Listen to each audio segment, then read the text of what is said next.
Tamak kepada harta dunia. Nabi Isa AS terkenal sebagai seorang nabi yang sangat zuhud. Suatu ketika ada seorang lelaki Bani Israel mendatangi beliau yang sedang sendirian dan berkata, "Wahai Isa, saya ingin bersahabat dan selalu bersamamu."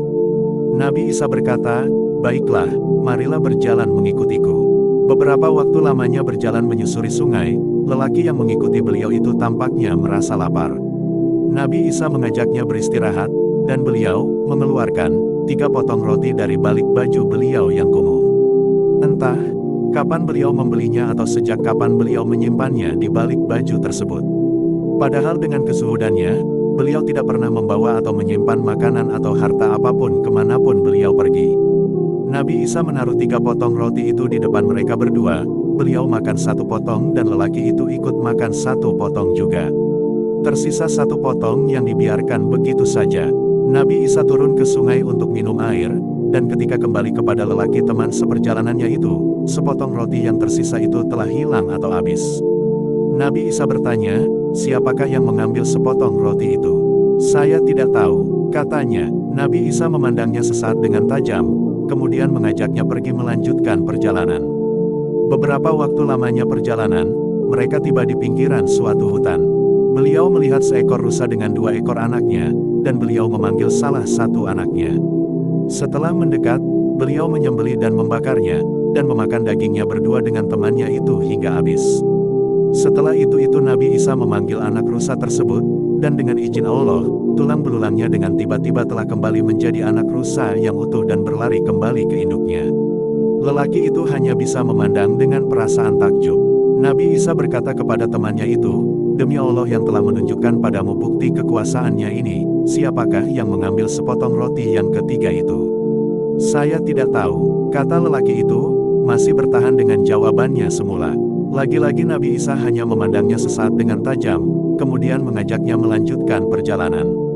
Tidak lama kemudian, mereka terhalang oleh sungai yang cukup lebar, tidak ada tukang perahu atau rakit yang bisa dimintai tolong. Maka Nabi Isa memegang tangan lelaki itu, dan menuntunnya berjalan di atas permukaan air dengan tenangnya. Ketika telah sampai di seberang, beliau berkata lagi, "Demi Allah yang telah menunjukkan padamu bukti kekuasaannya ini, siapakah yang mengambil sepotong roti yang ketiga itu?" "Saya tidak tahu," kata lelaki itu, masih saja bertahan dengan jawabannya. Seperti sebelumnya, Nabi Isa hanya memandangnya sesaat dan mengajaknya meneruskan perjalanan. Tiba di tengah hutan, mereka beristirahat. Nabi Isa mengambil segenggam tanah dicampur dengan kerikil, dan mengepalnya menjadi 3 bagian sama besar. Setelah itu beliau bersabda, "Dengan izin Allah, jadilah kalian emas." 3 gumpalan tanah itu menjadi emas, lelaki itu tampak berbinar-binar matanya. Nabi Isa berkata sambil lalu, "1 emas untukku, 1 emas untukmu, dan satunya lagi untuk orang yang mengambil sepotong roti yang ketiga itu." Segera saja lelaki itu berkata, "Wahai Nabi Isa, akulah orang yang memakan roti yang ketiga itu."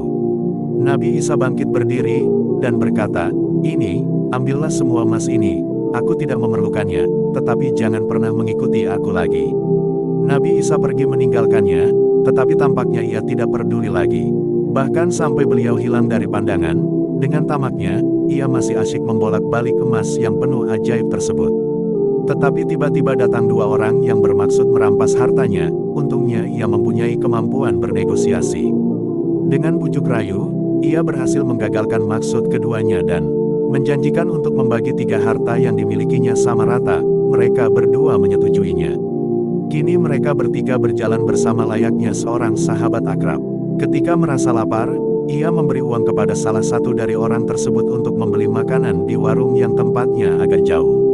Setelah temannya berlalu pergi, keduanya berbincang-bincang.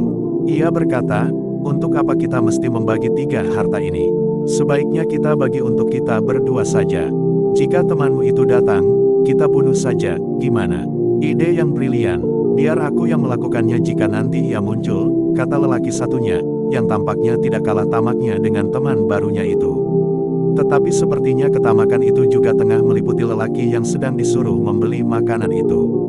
Terbersit dalam pikirannya, untuk apa susah-susah membagi hartanya itu, semua itu adalah milikku. Biarlah makanannya nanti kucampuri dengan racun. Setelah ia makan sepuas-puasnya di warung, dan meminta 2 porsi makanan lainnya dibungkus. Ia pergi membeli racun dan mencampurkannya dengan makanan 2 temannya itu. Begitulah, ketika ia kembali, temannya langsung memukulinya dengan kayu yang cukup besar sehingga ia tewas seketika.